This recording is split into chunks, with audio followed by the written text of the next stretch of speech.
Discover Cambon Podcasts, conversations and audio documentaries imagined by Chanel that explore what inspires fashion, literature, cinema, dance, and savoir-faire. This series of rendezvous gathers artists and friends of the house. Listen to Cambon Podcasts at chanel.com and on the streaming platforms.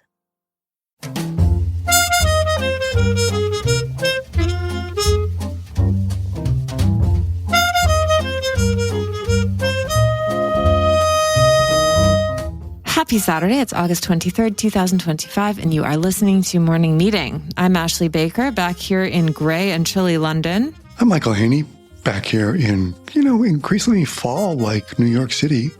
But we are two of your airmail editors who are here to cherish this last week of summer. We've got a great episode and issue to get through today. But first, the news. In France, President Macron has had enough. He has filed a lawsuit against the American hard-right influencer Candace Owens. She has continued to peddle a 5-year-old conspiracy theory that Brigitte Macron, his wife, was born as a man and later changed gender. The French president says that this all boils down to the fact that he has to, quote, defend his honor. Rightly done, sir. Meanwhile, in the UK, on September 1st, Eli Lilly, which manufactures the popular weight loss drug Mounjaro, has said that its price is going to nearly triple here in the UK. This is yet again thanks to Trump, who noticed that it was remarkably less expensive over here and complained about, quote, foreign freeloaders who rely on the US to pay more for medicine. Needless to say, in the most stylish circles in London, this is cause for catastrophe. As always, airmail is the antidote to all of these unfortunate realities. Yeah, we've got a great show, as you mentioned. First, if you've been following Donald Trump's targeting of American universities, you know he's brought an especially intense focus to Ivy League schools, such as Harvard, Penn, Brown, and Columbia. Yet one of the Ivies, Yale, has so far escaped much of his wrath, and our colleague, Claire Malot, is going to join us with her report on why this is. Then, as everyone enjoys these last days of summer, you'd think people would be in a mellow mood. Well, no. Not if you have a house in Nantucket, the splendid and isolated island off of Cape Cod in Massachusetts, where summer is more than just a time for the 75 billionaires and counting who come to visit their second homes. It's also when the picture-perfect island's cracks begin to show. And our writer, Bill Cohen, is going to join us from Nantucket with all the dirt and drama. And finally, it might seem like the world these days is full of nothing but cranks looking for an argument, but Haley Pepin is going to join us from London with some nice news, specifically the return of conversation pits in home design. So grab a spot on the couch because she's going to tell us all about it. Ashley, where would you like to begin today? Michael, as much as I would love to avoid all these dyspeptic people and just start with interior design and home decor, we can't do that. We have to get to the news first, which means Claire Malot, who is our investigations editor here at Airmail, is going to tell us all about what's happening and not happening at Yale University. Welcome, Clara. Thank you. So, Claire, we know that Trump's grudges are a major motivating factor when it comes to selecting which universities he and his government intend to go after. But as you report in your story this week, there's also a sort of different metric, a woke-o-meter, if we can call it that. Let's start there. Yeah, so Trump uses this organization's rankings, it's called FIRE, as part of his choice of which schools to ding and try to, threaten these cuts of federal funding. And interestingly, Yale and Dartmouth are the outliers of the Ivies. They're the only two schools that have been moving up the rankings, and they're still getting like C+ rankings, but they are moving in the direction that the Trump administration likes, in terms of free speech. And so it seems like that's part of the reason they've been somewhat protected. Tell us a little bit about this organization and FIRE and exactly kind of what it's looking at and how it's coming up with these rankings per se. I mean, it all seems so arbitrary, but it turns out there's actual criteria that they're using to assess. Yeah, so it's not just about controversies on campus, but it's actually about how the universities respond to those controversies. So for instance, if there's a speaker coming to campus, let's say it's a conservative speaker, and there is this outcry from students trying to cancel that speaker. Let's say Ben Carson's coming to campus and liberal students are trying to protest, cancel that speaker. That would be a ding against the school. But if the administration responds and kind of strictly protects the speaker, make sure that the liberal students understand that free speech is an important characteristic of the university experience, then they actually get a positive grade, let's say, in that circumstance. So they're getting ranked both on the controversies and how the school responds.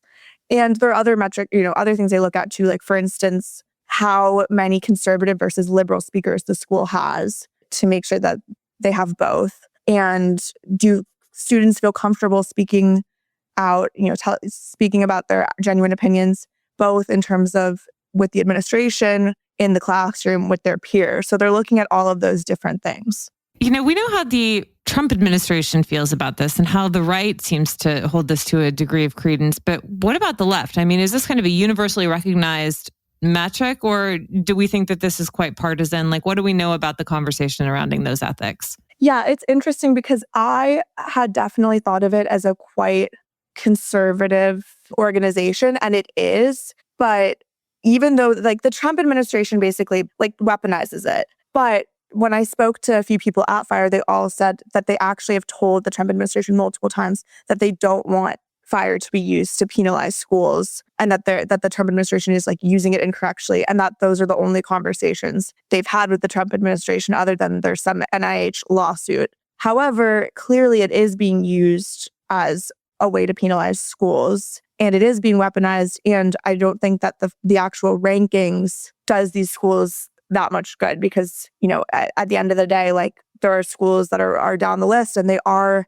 having funding cut essentially because of that for the Trump administration. So it's definitely fraught at this point. However, just in terms of like taking a step back and thinking about free speech on campus, I have spoken to a lot of, I would say, definitely Democratic professors at Yale who do think that free speech is a foundational part of Yale and of the college experience. And so the pendulum had swung too far towards people feeling like they couldn't speak their mind at school. There weren't those conversations anymore. And so I do think the school has been having a lot of conversations about how to make sure that all opinions are heard and that the classroom is a place where you don't feel uncomfortable speaking your mind. We know that the Trump administration has been targeting elite institutions of higher learning in particular, Harvard and Columbia being the two examples that everyone's talking about these days. But Yale has really managed to avoid this for the reasons that we've discussed. But, also it seems like he might have some friends there in the administration. Tell us about Yale's new president that everyone seems to be talking about. Yeah, so Mari McGinnis, I wouldn't say that they're friends in any way, but she is, the old president of Yale, President Salovey, who was also very well liked and respected, had spoken out about October 7th and basically avoided, I would say, that first round of controversy when Claudine Gay, for instance, had to step down at Harvard because she wouldn't come out against anti-Semitism. Like, he avoided that by creating this strong statement. Mari McGinnis came in before the Trump administration, and people describe her as this super nice, super friendly, blonde Southern woman who she was at Stony Brook as the president last and had a very strong, stance on protests there, was pretty hard on the protesters and also was able to shut it down in a way that didn't escalate the controversy. And so she has that reputation. She seems truly very well liked on campus, and she spent a lot of her term so far. She's been there for a year in Washington, D.C. Yale's put in way more money than it had last, the second half of 2024 on lobbyists. And so it seems like there's been this massive effort from Yale to do what it can, at least, to have good relationships in DC. And a lot of people, whether that is, I spoke to some conservative students, whether that is Professor David Blight, who's a major historian at Yale, the range of people all say if we have to pick one reason why Yale has been able to so far avoid Trump's ire, it probably would be this new president. But Claire, at the same time, I mean, it's interesting, Harvard, you've got Jared Kushner, who's an alum, right? And none of the Harvard alums in the administration seem to be protecting that school. And yet, when you look at it in your reporting, who do you have as Yale alums? Clarence Thomas, Sam Alito, Brett Kavanaugh, J.D. Vance. It seems as though, they must have had pretty decent experiences that they're not turning on their school in the same way that maybe other people have. And, you've got you mentioned big Republican mega donors have not withheld their gifts to Yale. So it seems like they've created, as you say, they've got a history of allowing free speech and being sort of balanced, and that's paying off, right?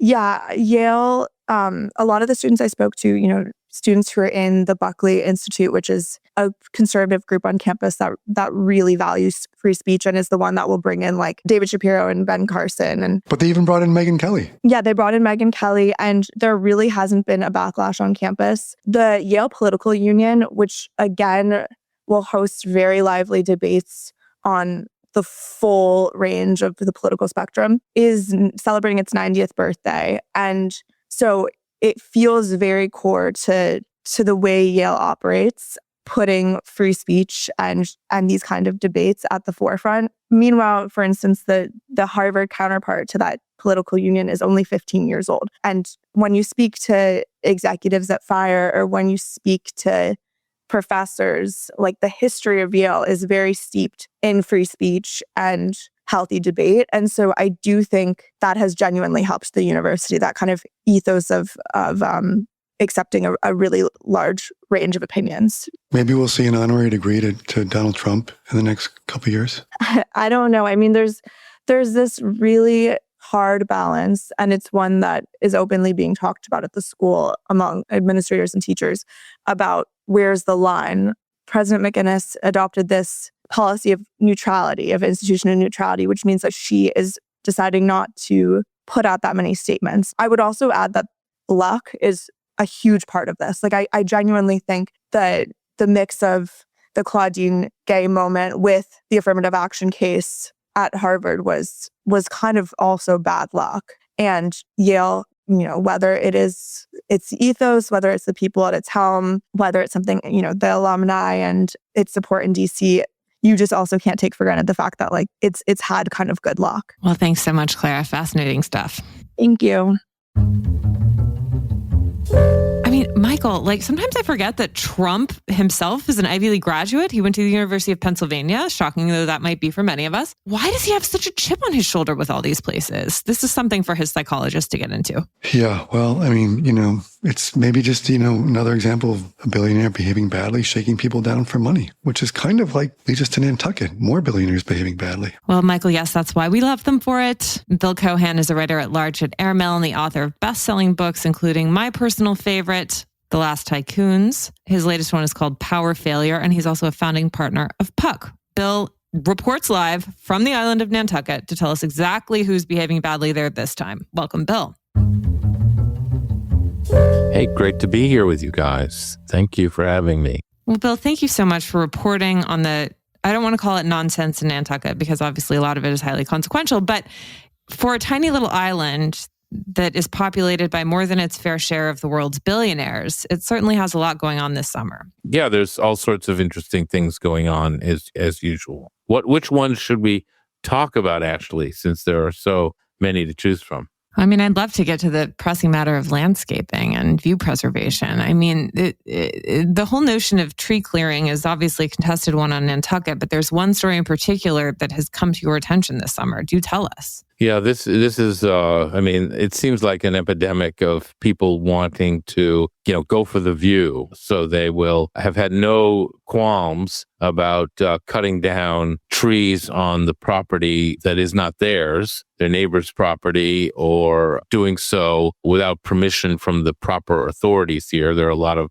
proper authorities here, as you can't really do much until you get their approval. But seems to be an epidemic of people cutting down the trees in order to get that better view. And one in particular this summer over on the other side of the island, John Jacoby allegedly went over to his neighbor's land, the Belfords, during the winter. Over the winter, they were not on the island. They were actually in a assisted living facility in Florida, and cut down, like 16 trees in order to get that better view in a very random and haphazard way, leaving all sorts of ugly stumps. The Belfords claimed that this guy didn't have permission. He claims in his response to the ongoing lawsuit that he did have permission And so, that's where that battle stands. They've asked him for $1.4 million in restitution. He has also been criminally charged and faces criminal charges here in Nantucket for cutting down these trees. That case looks like it'll get underway in a month or so. So this is just sort of business as usual here. This is at least the third tree cutting incident in the last few years, without permission or proper approval. So all in the name of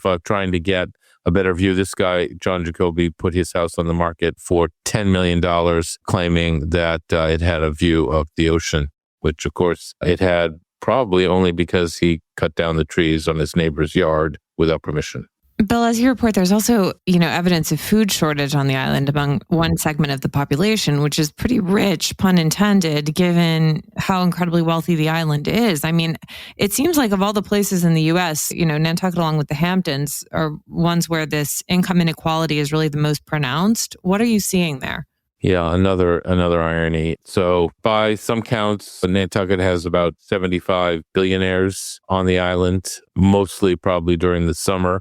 And that's probably about 10% of the U.S. population of billionaires. So you sort of juxtapose that with the fact that some 21% of the year-round population, or about 3,000 people, have some form of food insecurity on an ongoing basis. And it sort of, boggles the mind that this is possible, that this is happening. But, sort of when you scratch below the surface and you realize how expensive housing is on the island, the lack of affordable housing, which is another big problem here, the fact that, people who work here and live here year round basically have to make a year's worth of income in the 4 or so months of the summer when things are sort of blazing here. It creates, a big problem where, so much of their income has to go to housing. People, believe it or not, there's, houses that go for as much as $45 million here. I think the average price of a home is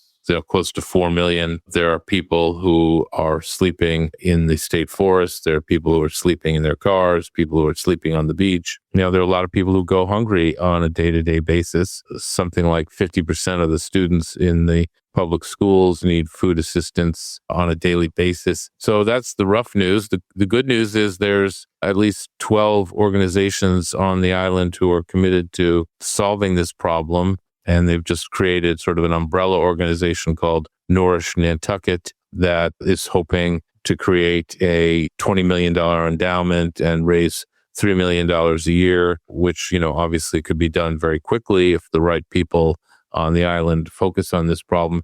It's starting to get a lot of attention from the media. They've actually done a pretty good job of highlighting this problem. As I said, there are organizations who are trying to solve it, but it remains an acute situation and therefore plenty ironic. You focus on wealthy people, Wall Street, people with a lot of money. I can't help but be struck listening to your reporting this week. I mean, walking over your neighbor's house and cutting down lots of trees when they're not there. I mean, is this just another example of more money is more problems? Not for me, but for you. I mean, just the extreme wealth just gives these people license to think they can do whatever they want. I mean, obviously, it's hard to generalize. Oh, please do. Please, go right ahead and generalize. I'm inviting you to. Yes, I know. And I suffer, Michael, from billionaire adjacency syndrome, which is a rare and unfortunately chronic illness. I know some billionaires on the island. Some of the billionaires on the island are friends of mine, and they seem very nice and thoughtful and philanthropic. But I mean, there is a certain level of entitledness that comes here and quasi disregard for others. And I think, especially when it comes to real estate and, of course, enhancing the value of what you think will enhance the value of your property, Michael, getting that ocean view can make things more valuable. And I mean, Bill, it seems so easy to me. Like, why can't one of these billionaires swoop in and solve some of these big problems on the island? Like, what would it cost to feed the people who are starving? One of the $75 billion you made profiting off of, earned by nefarious means or whatever. I mean, honestly, it just seems, can't someone cut a check for this? Can't anybody do that, to help the people who are checking them out at the Stop and Shop on Nantucket or, making sure that they're your housekeeper has enough food on the table. This stuff is nuts. It's totally nuts, and it could be done very quickly, and it should be done because it's a symbiotic relationship that exists here. I mean, it's a beautiful island. These people have beautiful homes. The people who maintain those homes for them year round, some of them are suffering and struggling. So, with basic issues like, enough to eat. So it wouldn't take very much for them to write the checks. And I think, and they would barely notice it, of course. And I think the word needs to get out. Bruce Purcell, who is a Boston developer who also owns N Magazine here and The Current, which are two publications, and is now chairman of the board of the hospital. What he realized is there were too many organizations and it was too diverse and too scattered. And so he's created this umbrella organization, and they've been really good, I've noticed, in recent months getting this message out. And he believes it can be solved pretty quickly. He raised $150 million for the hospital, which is a beautiful hospital. As he said, once people on Nantucket focus on a problem, they usually can solve it. The bigger problem, of course, is housing and affordable housing, and that is much more intractable problem that's much harder to solve. So maybe we solve getting people the food they need first, and then we can solve the housing problem. Bill, I just want you to know that I've spoken with the hospital where they're on Nantucket, and they do have a special treatment facility for billionaire adjacent syndrome. I think what you do is you get an IV, Michael, because to solve the problem. It's a steady drip of money that just goes into you. That's what solves it. I hope. Wouldn't that be nice? Bill, thank you so much. Have a great rest of your summer. Thank you, guys. Always a pleasure. We have something here that everyone is going to love, which is a great way to decorate your living room. Haley Pepin, who is a London-based writer, takes us inside the trend that is sweeping Instagram and the coolest houses you know. Welcome, Haley. Thanks for having me, guys. So, Haley, your story this week gives us a sense of hope and humanity. This idea that, all of a sudden our socializing might be all about people and conversation instead of the distraction of screens. So take us inside the rise of the conversation pit as an interior design trend. Yeah, so a conversation pit is a sunken lounge with built-in seating, and it's usually, wrapped around maybe a coffee table or a fire. And because it's recessed below the floor level, it feels almost cocooned in a way and a little bit grounding, both in that physical and emotional sense, where I think when you're closer to the ground, you feel a bit more at ease, as opposed to, sitting upright and being quite sort of stiff. So it naturally invites people to gather and talk in conversation. So I think there's been this real push where people are realizing, how dependent they are on devices at the moment, and they're wanting to find a way to escape that and tap out. So they're seeing the conversation pit as this den to really just, put the phones, the laptops, iPads aside and really just, gather together in a communal hug almost, I would say. It's very comfortable and cozy, and you can, lay out like a starfish if you want to, or curl up like a cat in the corner. So it's very warm and inviting in that sense. I always think of these as a 70s thing, but where did the trend begin? So sunken gathering spaces have been around for centuries. So from Japanese homes to Roman banquets. But, the idea of the modern conversation pit really sort of emerged in the mid-20th century. And that's when, entertaining at home was quite a glamorous affair. And, there would be, the Saturday night kind of hosting and all these visions of, people listening to smooth jazz and, women dressed to the nines and sequin dresses, sipping martinis and, cigarettes were lit and this whole vibe was created. So the most famous early version of this was the Miller House, and that was designed in 1958. And it was for a wealthy couple who, loved hosting. The man of the house was an American industrialist, and his wife was quite the socialite. And Saarinen carved out this pit in a very vast living room to make it feel a bit more intimate. So they had quite a colossal open plan living space. And I think, the middle was quite bare, and he tried to subdivide it by having this, intentional pit to converse in. So anyway, the idea worked really well, and House and Garden, I believe, ran a 20-page spread on the conversation pit. And soon everyone from, suburban homeowners to fashion designers like Holston really wanted to get a piece of the pit pie. And Holston summed it up really well, actually, to House Beautiful in 1977, where he said, I work hard all day and I don't want to sit upright. I want to recline. So it's this idea of, when you're sort of sitting upright, that sort of stiff formal seating arrangement around, a dinner table, it can feel a little bit intimidating and confronting sometimes. So when you're sort of just, spread out and lazing around, you feel more at home and at ease with, conversing and, having some of those deep and meaningful chats or, being a bit more playful in discussion. It doesn't have to be, one or the other. So it's a really sort of nice idea to just be in the moment there. Haley, I have an important question. Yes. What's that one? So like here in New York City, I've been in some people's apartments where they have the sunken living room, right? Where you step down a stair or two from the entrance and you kind of go down, which helps you sort of, as you say, descend but can you have a conversation pit without a sunken living room? Totally.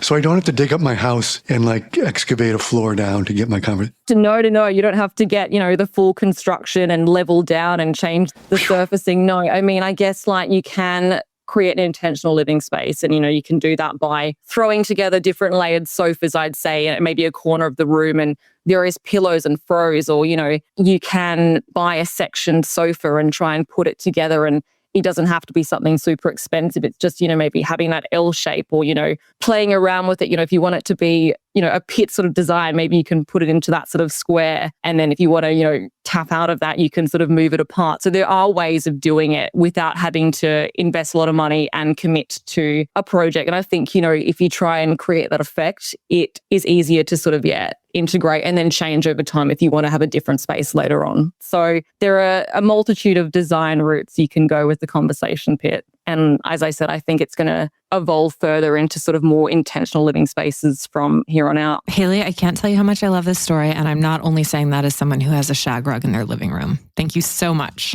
You're most welcome. I want to see the shag rug as well. I will send you a picture of it. I also have a 1970s style lamp that is large and brown ceramic. Get excited. Okay, I love that. We love some mid-century, and it's definitely a style that's going to be sticking around for a lot longer. Thank you. Thanks, Haley.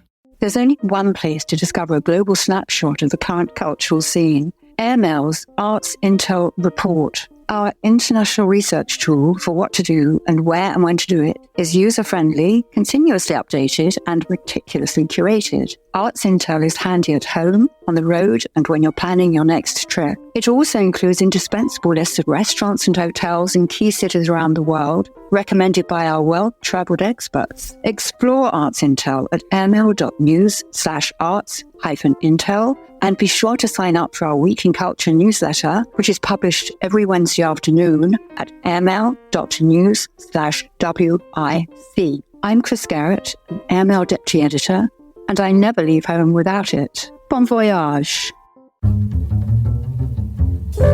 Michael, when you and I retired on Nantucket and we're just billionaires living our best billionaire lives, I think we should definitely get that dune sofa, build a custom conversation pit, and just enjoy the good life, gathering with our other fellow billionaires, solving the big problems of the world. Look at that. I like it. It. I'm ready. Well, it is the weekend. I know you have something you can recommend to me, please. I do. And speaking of bad behavior and things we, have a special affinity for here at Airmail, this one involves true crime. Have you happened to see any of The Twisted Tale of Amanda Knox? Ooh, no, but I love the Amanda Knox story and followed it in the tabloids for years. Yeah, many of you probably know it. It's on Hulu right now, and this centers on the true story of Amanda Knox. She was the 20-year-old American student who was wrongfully imprisoned in Italy for many years for the murder of her roommate. And this looks at the battle to prove her innocence and regain her freedom. And the show maps out not just Knox's long kind of journey from her arrest and from the murder to eventual exoneration for what turns out to be a wrongful conviction and 4 years in prison. But I think more than that, where it succeeds, I think actually is it sort of shows the miscarriage of justice that took place, but also how different forces combined to create this mess. The murder of her roommate, Meredith Kercher, is obviously horrible, but the series also captures, like I said, these failings of justice. And the show also has gotten a lot of attention because the executive producer is not just Knox is one of them, but also Monica Lewinsky, someone else who knows about the justice system. But the real story, as I think is Grace Van Patten, who plays Knox. She's amazing, terrific performance. So I really encourage you to check it out. It's a good end of summer view, and it is called The Twisted Tale of Amanda Knox, and it's streaming right now on Hulu. So Ashley, what do you have for us? I mean, I've got two completely opposite ends of the spectrum today in terms of my recommendations. But as you know, Michael, my son Charlie is completely mad for golf at the moment. And so when he was away at summer camp, he read the 2018 Tiger Woods biography. It's called Tiger Woods by Jeff Benedict and Armin Katayan. Have you read this? I remember reading an excerpt from it when it came out, but I have not gone cover to cover on it. Well, needless to say, golf is not necessarily the first place I go when I'm looking for entertainment. But because Charlie read it and then he was like, Mom, Tiger Woods had a sort of colorful personal life. I was like, uh-oh, here we go. So I read it. Yes, it did lead to a conversation in our house about sex addiction, but also it's like a really interesting look. Even if you know nothing about golf, which I do not, it's a fascinating portrait of a genius, and it's really easy and fun to read. So for the sports lover in your life, I would say maybe 15 years of age or older, I highly recommend it. It's called Tiger Woods by Jeff Benedict and Armin Katayan. And then also, again, this is completely different, but one of my friends got me this book as a gift recently, and I've been just devouring it in more ways than one. It's called The Bloomsbury Cookbook: Recipes for Life, Love, and Art. And the author is Jans Undaji Rolls, and it tells the story of the Bloomsbury Group, but sort of through the lens of food. So it starts in the 1890s, and it ends actually much more recently than one might expect. But this was such a creative, renegade group of people, E.M. Forster, Roger Fry, Virginia Woolf being among the most visible members. And the book not only has recipes of the things that they used to eat, but tales of how they socialized and enjoyed food. So it's a bit of a cultural history as well as a cookbook. And the recipes, I haven't, made any of them yet. I promise to get to that. But I think it's just fun to read, even if you're not going to be cooking from it. And it's a great gift for your host or hostess if you are a house guest or a guest of any sort this summer season. So it's called The Bloomsbury Cookbook: Recipes for Life, Love, and Art by Jans Undaji Rolls. Sounds great. I'm just wondering if they were doing an update to the Tiger Woods book, it would include his new relationship with Vanessa Trump. Oh, God. I don't know where that falls in on the relationship addiction spectrum, but I'll leave that for the sequel. Oh, God, honestly. Like in the last 8 years since that book is published, there's probably so much more that they could add to it. But, it has me working on my swing. What can I say, Michael? The next time you see me, I may be wearing a polo shirt and a very unflattering skirt. All right. Well, we wish you all a marvelous weekend full of lots of good reading and plenty of distractions and hopefully no obnoxious billionaires. We'd like to thank our sponsor, Chanel. Michael, will you please read us out? Yes, I just say 4.